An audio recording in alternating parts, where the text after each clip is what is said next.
Hello, this is Mrs. Taylor, and I'm going to walk you through this problem. It says Jordan shoots a basketball towards a goal. The height in feet of the ball above the court t seconds after being thrown is represented by h of t equals negative 16t squared plus 10t plus 8.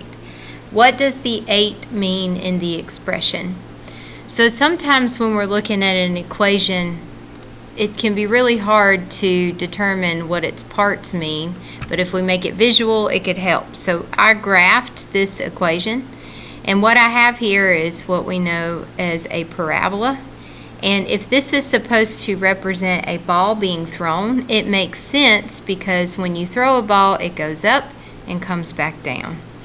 And they want to know what this 8 represents. Well, if I look at my graph, I can see that there is a y-intercept, this is where it crosses the y-axis, of 8. And if you think about it, over on this side of the graph, that doesn't really make sense in the context of our problem, because over here is where we have negative time. The t, or the x, would be negative.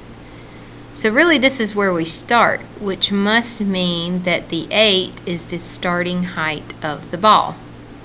And so that would be what this 8 at the end represents. And that's consistent with all of your expressions. The constant at the end is your initial amount, your starting amount. So 8 is the initial amount, or you could say 8 is the starting height of the ball. So where it's at before Jordan throws it into the air.